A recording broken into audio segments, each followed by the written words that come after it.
अस्सलाम वालेकुम। आज आपकी एडोबी इलस्ट्रेटर की क्लास नंबर 1। आज की क्लास में जो टूल आप सीखेंगे वो है सिलेक्शन टूल। एडोबी इलस्ट्रेटर के अंदर सिलेक्शन टूल सबसे ज़्यादा यूज़ होने वाला टूल है।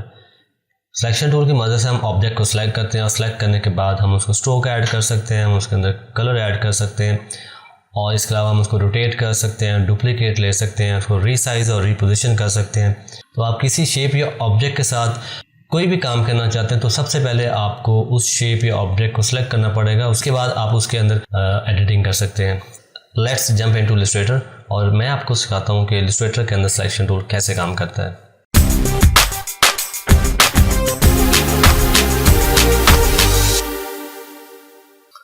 Welcome back. तो इस वक्त मैंने एडोबी इलस्ट्रेटर अपने कंप्यूटर के अंदर ओपन किया हुआ है। तो सबसे पहले मैं आपको सिखाऊंगा सिलेक्शन टूल का बेसिक्स और उसके बाद हम इसको थोड़ा सा एडवांस लेवल पे जाके यूज़ करेंगे। तो मैंने एक आर्टबोर्ड क्रिएट किया हुआ है और इस आर्टबोर्ड के ऊपर मैं एक शेप क्रिएट करूँगा पॉलीगॉन टूल की मदद से। तो सबसे पहले मैं इसको डीसेलेक्ट करूँगा और डीसेलेक्ट करने के लिए आपको जाना होगा सेलेक्ट मेन्यू में और मैं इसको कर दूँगा डीसेलेक्ट। डीसेलेक्ट करने के लिए आप अपने कीबोर्ड से शिफ्ट कंट्रोल ए भी कर सकते हैं। डीसेलेक्ट करने के बाद मैं लूँगा सिलेक्शन टूल। तो सिलेक्शन टूल लेने के लिए मुझे जाना होगा मेरे टूल पैनल के टॉप पे। तो यहाँ से मैं लूँगा selection tool. Selection tool activate करने के लिए आप अपने कीबोर्ड से वी प्रेस कर सकते हैं। ब्लैक कलर का जो कर्सर है ये सिलेक्शन टूल है। तो सिलेक्शन टूल एक्टिवेट करने के बाद अभी मैं सिलेक्ट नहीं करूँगा, पहले मैं आपको बताऊँगा कि सिलेक्शन टूल किस बेस पे काम करता है। सिलेक्शन टूल एक्टिवेट करने के बाद जैसे मैं अपने कर्सर को इस शेप के ऊपर लेके आया हूँ तो मेरे कर्सर की जो शक्ल है वो चेंज हो गई है। मेरे कर्सर के बॉटम पे एक छोटा सा स्क्वायर ऐड हो गया।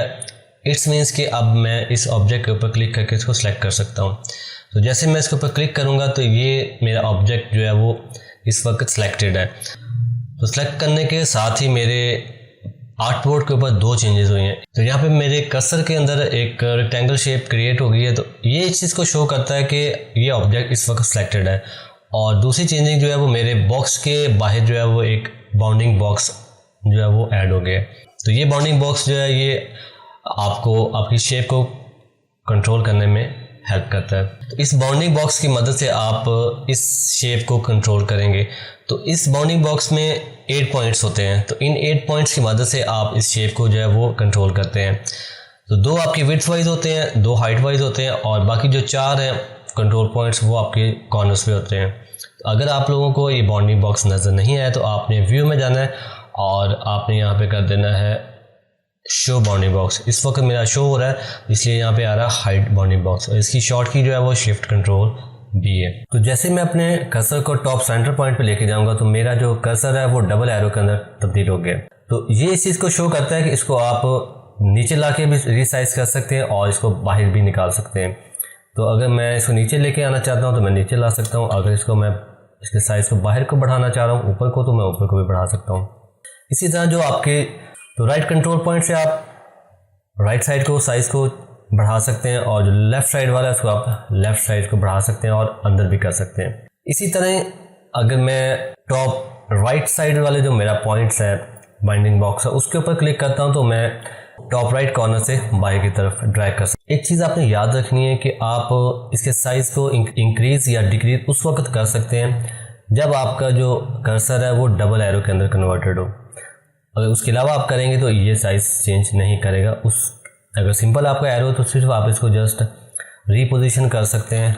यहाँ पे अगर आप अपनी शेप को किसी एक कॉर्नर से पकड़ के इसका साइज़ को इंक्रीज़ करना चाहते हैं तो आप वो भी कर सकते हैं। जस्ट सिंपल आपने उस कॉर्नर पे क्लिक करना है और इसको साइज़ को अगर आप इंक्रीज़ करना चाहें तो आपने इसको बाहर को ड्रैग कर देना। अगर आप डिक्रीज़ करना चाहें तो आपने इसको अंदर को ड्रैग कर देना। तो यहाँ पे अगर आप इसके साइज़ को अगर आप इसकी हाइट को बढ़ा रहे हैं और आप चाहते हैं कि आपकी विड्थ भी उसी रेशो से बढ़े तो आप अपने कीबोर्ड से जो है वो कर देना है शिफ्ट को होल्ड। तो शिफ्ट को होल्ड करने से ये होता है कि आप इसकी हाइट को अगर बढ़ा रहे हैं तो ऑटोमेटिकली जितनी उसकी विड्थ बनती होगी वो खुद ही ऑटो एडजस्ट होती जाएगी। अगर मैं इसकी विड्थ को बढ़ाना चाह रहा हूँ और मैं शिफ्ट को होल्ड करके इसकी विड्थ को बढ़ाता हूँ तो जो इसकी हाइट होगी वो ऑटोमेटिकली एडजस्ट हो जाएगी। तो अगर आप चाहते हैं कि आपके जो शेप या ऑब्जेक्ट उसका साइज़ चारों तरफ से इंक्रीज़ हो और चारों तरफ से डिक्रीज़ हो तो आपने क्या करना है अपने कीबोर्ड से शिफ्ट प्लस आल्ट को प्रेस करना और इसको ड्रैग कर देना है। जिस तरफ आप चाह रहे हैं। तो इससे ये होता है कि ये चारों तरफ से उसी रेशो से बड़ा होता है।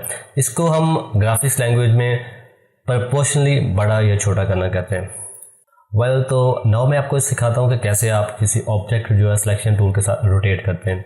तो रोटेट करने के लिए आपने करना क्या कि जैसे आप इसको रीसाइज करने के लिए आप अपने कर्सर को जो है इसके किसी पॉइंट के ऊपर लेके जाते हैं, उसी तरह उस पॉइंट से थोड़ा सा अगर आप बाहर लेके जाएंगे अपने कर्सर को, तो जो मेरा कर्सर था आप देख रहे हैं इस वक्त इसकी शेप जो है वो चेंज हो गई है।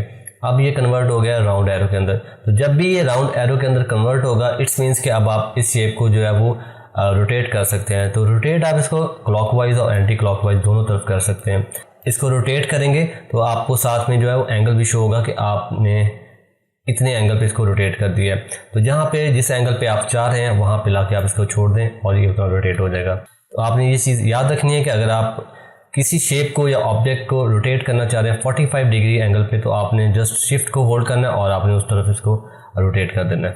तो इसके अलावा अगर आप कोई स्पेसिफिक एंगल पे रोटेट करना चाहते हैं तो उसके लिए आपको रोटेट टूल का यूज़ करना पड़ेगा।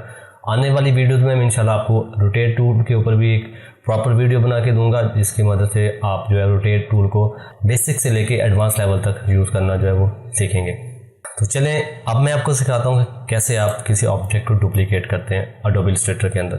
तो सिलेक्शन टूल की मदद से मैं इसको सिलेक्ट करूँगा। सिलेक्ट करने के बाद मैं अपने कीबोर्ड से आल्ट को होल्ड करूँगा और जो मेरा सिंगल एरो था वो कन्वर्ट हो चुका है इस वक्त डबल एरो के अंदर। तो ये डबल एरो इस चीज़ की निशानी है कि अब आप इसको डुप्लीकेट कर सकते हैं। तो मैं इसको डुप्लीकेट लेना चाह रहा हूँ, तो मैं जिस साइड को डुप्लीकेट लेना चाह रहा हूँ मैं वहाँ पे इसको ड्रैग करूँगा तो ये डुप्लीकेट हो जाएगा। और जैसे ही मैं डुप्लीकेट लूँगा मैं अपने हार्ट को छोड़ दूँगा। तो इसी तरह अगर आप चाहते हैं आप इसकी बहुत ज़्यादा कॉपीज़ ऐड करना चाहते हैं या इसको और ज़्यादा इसके डुप्लीकेट लेना चाहते हैं, तो आपने आल्ट को होल्ड करके रखना है और जस्ट आपने ड्रैग करना है जहाँ पे आप उस शेप या ऑब्जेक्ट को आप डुप्लीकेट करना चाह रहे हैं। तो अगर आप चाह रहे हैं कि इसको मैं सेम डायरेक्शन में डुप्लीकेट लें, तो आपने अपने कीबोर्ड से आल्ट को पहले होल्ड करना है और आपने इसे डुप्लीकेट लेनी है, उसके बाद आपने शिफ्ट को होल्ड कर लेना है। तो शिफ्ट को होल्ड करने के साथ ये होता है कि सेम डायरेक्शन के साथ आपकी जो है वो डुप्लीकेट हो जाता है।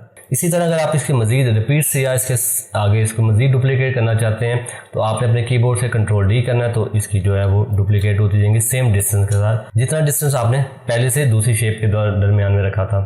तो अगर आप किसी अपनी शेप या ऑब्जेक्ट को स्पेसिफिक साइज़ दे के विड्थ और हाइट दे के उस साइज़ का करना चाहते हैं, उसके लिए आपको खोलना होगा ट्रांसफॉर्म पैनल। ट्रांसफॉर्म पैनल खोलने से पहले आपको अपने यूनिट सेट करने होंगे। अगर आप CM में चाह रहे हैं तो आपके यूनिट CM में होने चाहिए।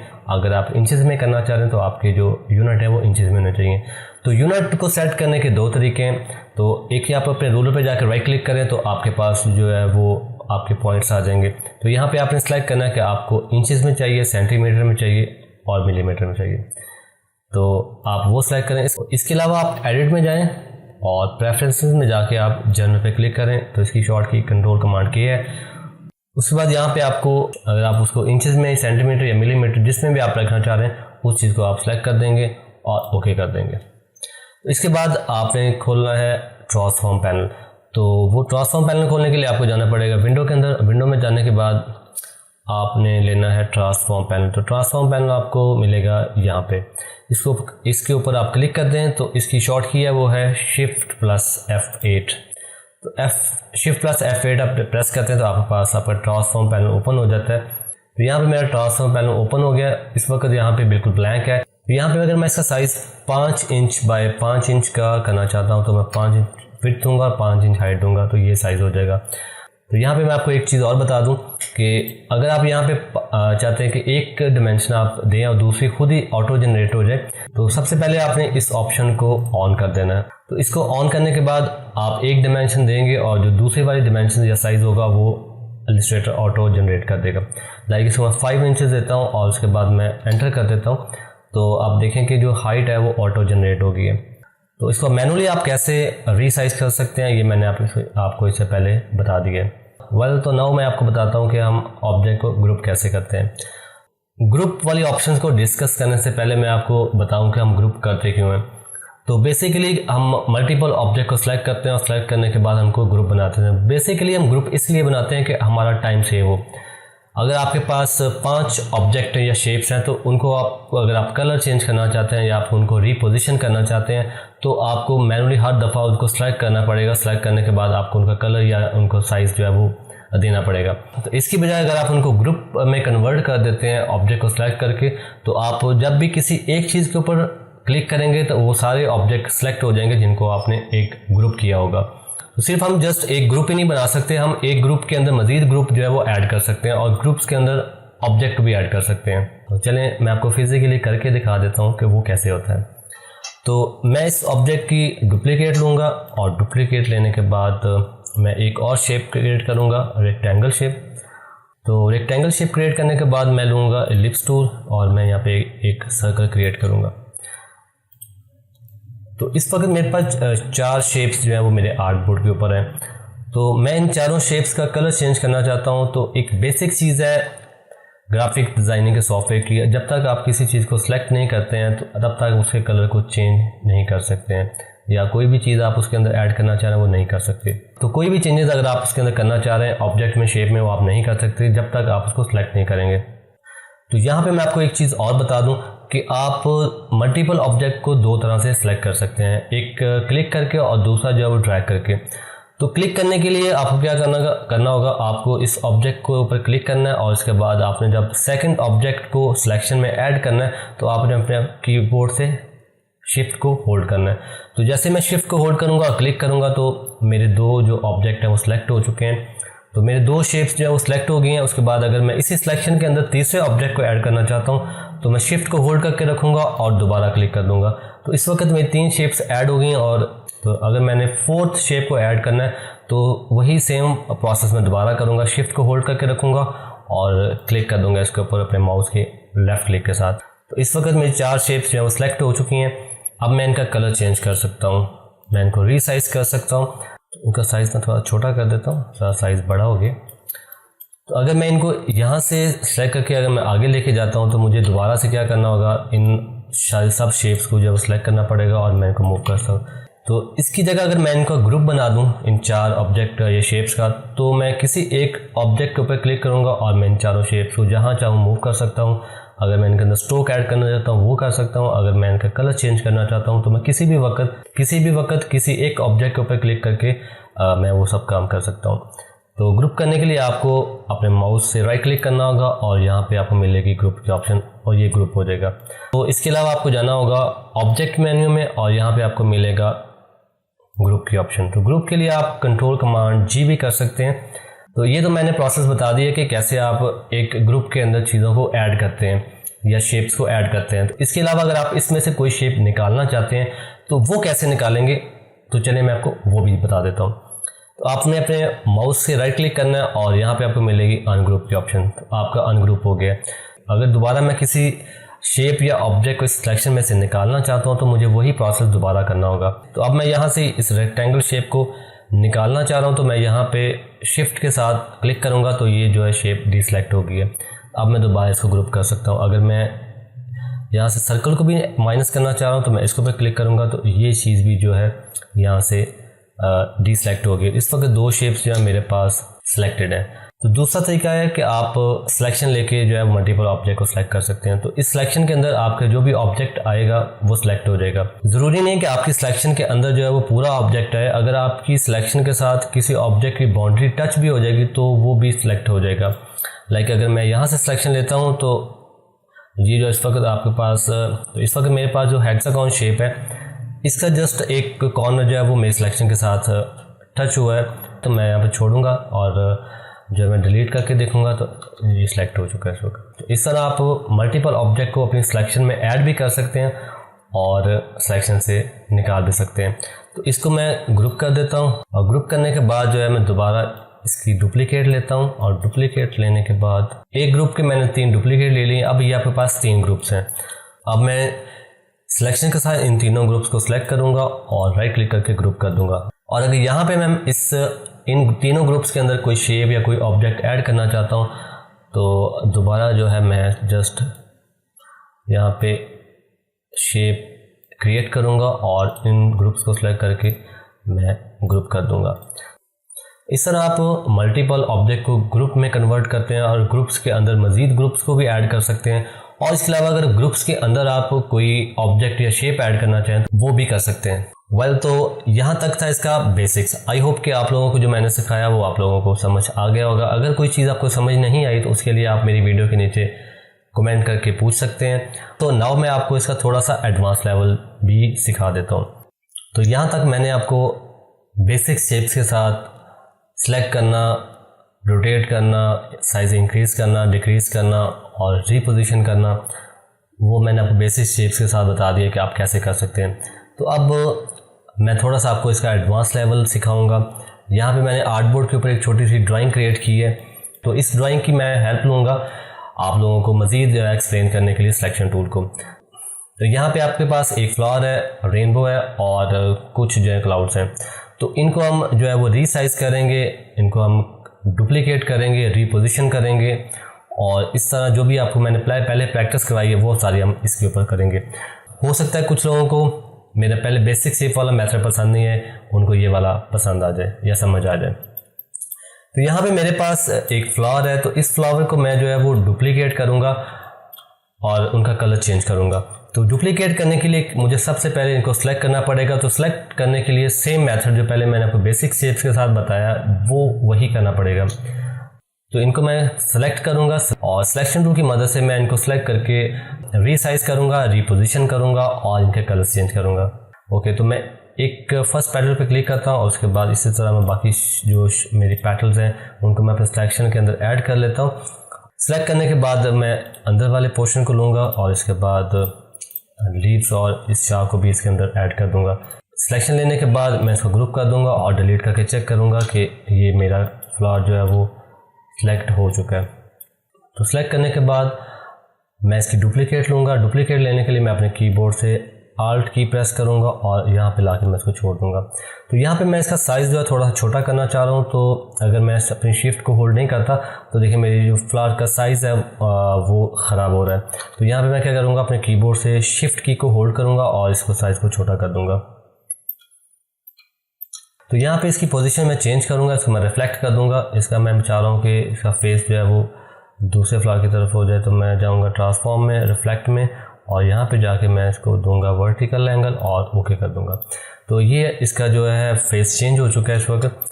और इसके बाद दोबारा मैं इसकी डुप्लीकेट लूँगा और इसका साइज़ जो है वो बड़ा कर दूंगा। इसी तरह मैं छोटे फ्लावर की डुप्लीकेट लूँगा और वापस ट्रांसफॉर्म में जाके मैं इसका जो है वो जो है एंगल चेंज कर दूंगा और इस फ्लावर का डुप्लीकेट लेके मैं थोड़ा सा और छोटा कर दूंगा इसको और इसकी मैं डुप्लीकेट ले लेता हूँ। इसको डुप्लीकेट करने के बाद दोबारा इसको मैं जो है वो कर दूंगा ट्रांसफॉर्म। तो इस वक्त आपके पास जितने भी फ्लावर हैं वो सेम कलर के अंदर है। तो अब मैं इसका कलर चेंज करूँगा। तो कलर चेंज करने के लिए मुझे इसको अनग्रुप करना पड़ेगा। अनग्रुप करने के बाद जो है मैं करूँगा इसका कलर चेंज। तो यहाँ पे मुझे जो है वो करना पड़ेगा सारी पैटल को सिलेक्ट। तो मैं जस्ट पैटल का जो है वो कलर चेंज करूँगा और मुझे इसका कलर जो है वो करना पड़ेगा चेंज। तो मैंने इसका कलर कर दिया है, थोड़ा सा डल ऑरेंज है। और इसी तरह अगर मैं इसका चेंज करना चाह रहा हूँ तो मुझे दोबारा जो है इसको अनग्रुप करके जस्ट पैटल को दोबारा सेलेक्ट करना पड़ेगा। तो ये सब करने के बजाय अगर मैं किसी एक फ्लावर के ऊपर एक ग्रुप की कमांड ऐड कर देता हूँ तो मेरा काफ़ी ज़्यादा टाइम जो है वो सेव हो जाएगा। तो मैं पहले सारे फ्लावर्स को कर दूँगा डिलीट और मैं किसी एक फ्लावर को जो है वो कर दूँगा साइड पे रख के ग्रुप। तो बेसिकली क्या करना चाह रहा हूँ कि मैं जो मेरे पास पैटल्स हैं इनके मैं कलर्स को चेंज करना चाह रहा हूँ। तो मैं इन पैटल्स का जस्ट एक बनाऊँगा ग्रुप और उसके बाद जो है मैं इसको कर दूंगा दोबारा ग्रुप करने के बाद मैं इसको लेके जाऊंगा वापस और मैं इसकी कॉपीज़ कुछ ऐड कर दूंगा।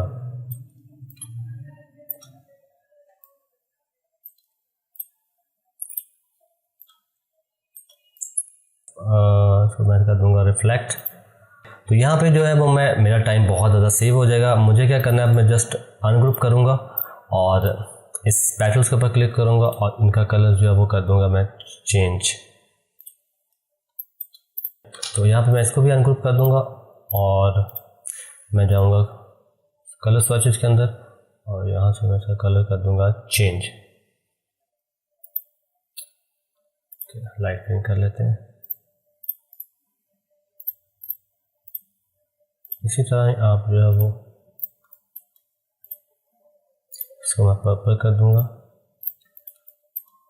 इसको जो है वो मैं कर दूंगा कलर इसका, तो इस वाला का कलर भी चेंज कर दूंगा। ये सब कलर सेम हो गए ऑलमोस्ट।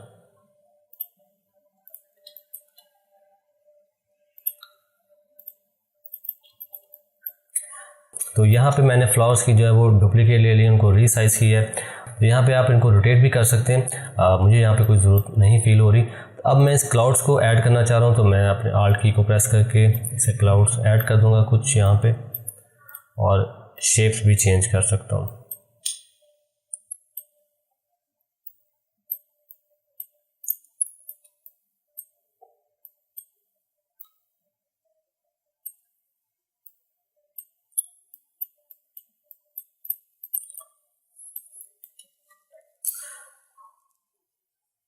दैट्स इट, ये थी आपकी आज की क्लास।